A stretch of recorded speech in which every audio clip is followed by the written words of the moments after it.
When going through the cat, this is what you should know on yours. First of which is, this is the xipha humoralis. Right here, goes from the xiphoid to the humerus. That takes us to the pectoralis minor, then the pectoralis major. I'm going to put my probe right on top of the pectoralis major. It's right here, and that makes this then the pectoantebrachialis. That's what goes across here. I'm going to next move down to the stomach. I know that I've got this muscle on the side, this large muscle on the side. This is the latissimus dorsi. This is latissimus dorsi. And then I have the external oblique. Come in here a little closer. This is the internal oblique, and you'll see the line right here. And this is then the transversus abdominis. These two muscles are almost impossible to separate because they're so fine. And then I move into the rectus abdominis. After I cut through the linea alba, which is the connective tissue between the two rectus abdomini, then I'm into the abdominal cavity, right? Then I'm into the abdominal cavity. If I move from there into the shoulder, remember this is where I told you SAC, spinoacromioclavo. Spinoacromioclavo. It repeats itself in the shoulder. This is the spinotrapezius. This is the acromiotrapezius. Sounds like the acromion, yes? So the acromiotrapezius, and then this is the clavotrapezius. Sounds like the clavicle. I come off of there into the I call this the Harry Potter muscle.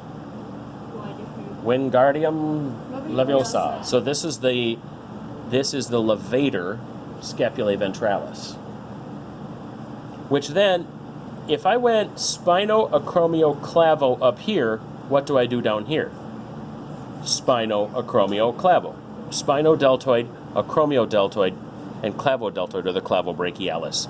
This is a triceps brachii long head. This is a triceps brachii lateral head. If I come back here, I then look and I say, oh, okay, I've got a really big muscle back here near the femur. This is the biceps femoris, the caudofemoralis, and then I move into the gluteus maximus and the gluteus medius. Now you're going to argue with me and say, but Mr. Everson, that gluteus medius is larger than the gluteus maximus, and that's true. It simply has to do with where the muscle attaches that tells us that it's maximus. Maximus does not mean biggest, it means location. So, caudofemoralis, gluteus maximus, gluteus medius, that makes this the semitendinosus. This is the semitendinosus, or sartorius. This is the semitendinosus back here. This is the sartorius. Yeah?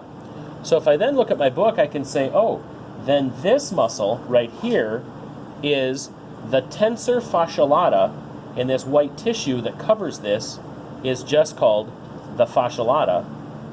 And this big muscle on the side, this one that's really vast, is called the vastus lateralis. It's called the vastus lateralis. If you can get those, you will get a really, really nice grade on this exam.